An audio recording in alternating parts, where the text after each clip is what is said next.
the moon hung low in the sky, casting elongated shadows through the dense canopy of the woods. Emily adjusted her backpack straps nervously, glancing over her shoulder at the fading trail. The forest seemed to swallow the path behind them, leaving only darkness in their wake. "Are you sure this is a good idea?" she whispered to Jake, who forged ahead with a determined stride. Jake flashed a confident grin, his eyes gleaming with excitement. "Come on, Em, where's your sense of adventure? An abandoned circus in the middle of nowhere. That's the ultimate thrill." He reveled in these escapades, always eager to lead the group into the unknown. Behind them, Sarah clutched her flashlight, her fingers trembling slightly. "I heard this place is haunted," she murmured, her gaze darting between the looming trees. Mike laughed nervously. "Ghosts aren't real, Sarah. Besides, what's the worst that could happen?" Yet the quiver in his voice betrayed his bravado. Kevin trailed silently, his hands shoved deep into his pockets. He watched Emily closely, his quiet demeanor hiding a simmering concern for her safety. They broke through the tree line, and the circus loomed before them like a specter from another time. The dilapidated big-top tent stood tall but tattered, its once vibrant colors faded to ghostly hues. Torn banners fluttered in the night breeze, the shredded fabric whispering secrets of a forgotten era. Rusted cages and broken rides were scattered haphazardly, swallowed partially by the encroaching underbrush. A chill wind whispered through the clearing, carrying with it the faint scent of decay mixed with a hint of sweetness, like cotton candy left to rot. "Wow," Sarah breathed, stepping closer despite herself. "It's like time stood still here."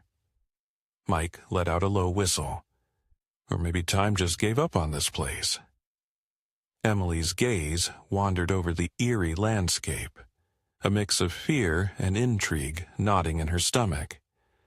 She had always been drawn to mysteries, and this circus was a puzzle begging to be solved. As night settled in, they set up a small campfire near the center ring, the crackling flames casting dancing shadows on the torn canvas overhead. The firelight illuminated their faces, each reflecting the undercurrent of tension. Jake tossed another log onto the fire, trying to keep the mood light. "So, who's up for a ghost story?" he asked, waggling his eyebrows mischievously. Sarah shook her head vigorously. "I think we're living one already," she replied, pulling her jacket tighter around herself. Mike tried to lighten the mood. "Come on, guys, it's just an old circus, no big deal." Kevin sat beside Emily, their shoulders almost touching. "What do you think happened here?" he asked softly. Emily shrugged, her eyes fixed on the shadows beyond the fire's glow. "Something tells me we're not the first to come here. And maybe not everyone left." The wind picked up, causing the tent walls to flap violently. Emily couldn't shake the feeling of being watched. "Do you guys hear that?" she asked, her voice barely audible. The others fell silent, listening intently. A faint melody drifted through the air, like a music box playing somewhere in the distance. Then, a soft giggle echoed from within the darkness, a sound too innocent to belong in a place like this. "Very funny, Mike," Jake said, though his eyes scanned the shadows uneasily. Mike held up his hands. "Wasn't me, I swear." Sarah's face paled. "This isn't funny. Who else is out here?" Kevin stood up, his expression serious. "We should stick together," he said firmly. "Maybe we should check it out," Emily suggested, her curiosity overpowering her fear. The group exchanged hesitant glances before nodding in agreement. They moved cautiously, flashlights piercing the inky blackness. The giggle sounded again, closer this time, followed by the distant creak of a carousel. "This place is supposed to be abandoned," Sarah whispered, her grip tightening on Emily's arm. The carousel came into view, its faded horses bobbing up and down slowly, the gears groaning with each movement. "No way that's working after all this time," Jake muttered, his bravado waning. Emily noticed a framed photograph lying amidst the debris. She picked it up, wiping away the grime. It depicted a troupe of clowns, their faces painted in exaggerated smiles, but their eyes held a lifeless stare. One figure stood out, a tall clown with a sinister grin and piercing eyes that seemed to gaze right through her. "Guys, look at this," she said, showing them the photo. Mike shuddered. "That's nightmare fuel." An uneasy silence settled over them as the air grew colder. The soft melody twisted into a discordant tune, and the laughter transformed into a guttural chuckle. The lights above flickered to life, casting the circus in a surreal glow. "We need to leave. Now!" Kevin urged, his voice steady but urgent. Emily hesitated. "Wait, there's something off. It's like the circus is alive." Jake took a step back. "Alive or not, I don't want to find out." As they turned to retrace their steps, the path they had taken was now shrouded in darkness, the tents and stalls rearranged as if to block their escape. "This isn't possible," Sarah whimpered. "We're being trapped," Mike said, his eyes darting around frantically. They stumbled upon a dressing room illuminated by a single flickering bulb. Costumes hung haphazardly, and cracked mirrors lined the walls, each reflecting distorted images of themselves. In the center of the room lay an old journal. Emily picked it up, hands trembling as she flipped through the yellowed pages filled with erratic handwriting. The entries told of a clown named Grins, whose jealousy over the circus owner's success drove him to madness. "He cursed this place," Emily read aloud, her voice barely a whisper. "Locked everyone's souls here to perform for eternity." The door slammed shut behind them, and the familiar chuckle echoed, louder and more menacing. From the shadows, the tall clown emerged, the same one from the photograph. His painted face was cracked, and his eyes glowed with unnatural light.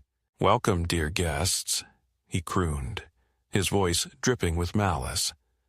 The group huddled together, fear paralyzing their movements. "We didn't mean any harm," Jake stammered, stepping forward with his hands raised. "We'll just leave." The clown's grin widened impossibly. "But the show has just begun," he hissed. With a swift motion he lunged toward them, limbs elongating and twisting unnaturally. They scattered in terror, each sprinting into the labyrinth of tents and stalls.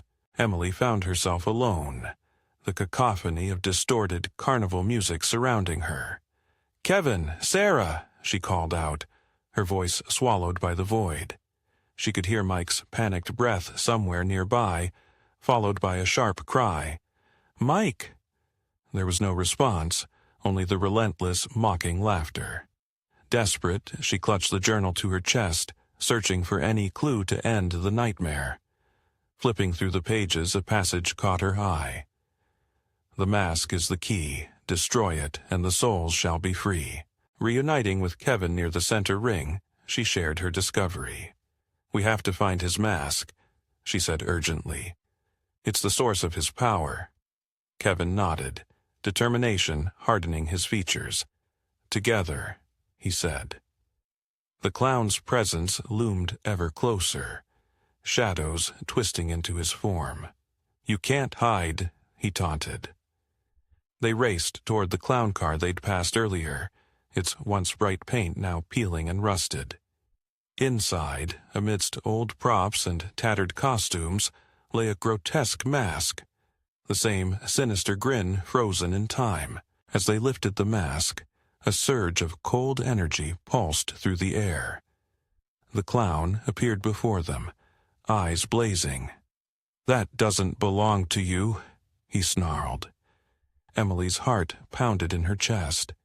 "It's over," she declared, pulling a lighter from her pocket. With shaking hands, she ignited the edge of the mask. Flames licked across its surface, the material bubbling and charring. The clown let out an unearthly scream, clutching his face as cracks formed across his painted skin. Light burst from the fissures, and with a final, deafening shriek, he shattered into a cloud of ash. Silence engulfed the circus. The oppressive atmosphere lifted, and the lights dimmed to darkness. One by one, the tents began to collapse, disintegrating into dust. Jake, Sarah, and Mike emerged from the shadows, dazed but unharmed. "What just happened?" Sarah asked, tears glistening in her eyes. Emily looked around solemnly. "We broke the curse," she said. "I think it's over." As they made their way back to the clearing's edge, dawn began to break, painting the sky with hues of pink and gold. The circus behind them had vanished entirely, leaving only an empty field where it once stood. Kevin walked beside Emily, a silent understanding passing between them. "You were incredible," he said softly. She offered a small smile. "I just wanted us to make it out." Mike sighed heavily. "Let's not do anything like that ever again." Jake laughed weakly. Agreed. Weeks later, life had seemingly returned to normal. Yet Emily couldn't shake the lingering unease. Sitting at her desk, she opened the old journal they had brought back, a souvenir of their harrowing night. Flipping through the pages, she noticed new writing that hadn't been there before. The ink was fresh, the words chilling. The show must go on. Her breath caught in her throat as the familiar giggle echoed from the corner of her room.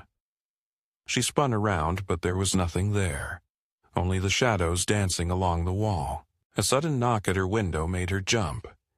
It was Kevin, smiling sheepishly. "Didn't mean to scare you," he said. "Thought you might want some company." Emily relaxed slightly, nodding. "Actually, that would be nice." As he stepped inside, neither noticed the faint imprint of a clown's handprint on the window pane, slowly fading away. Unbeknownst to them, in the quiet of the night, the distant sound of carnival music began to play, hinting that some mysteries are never truly over.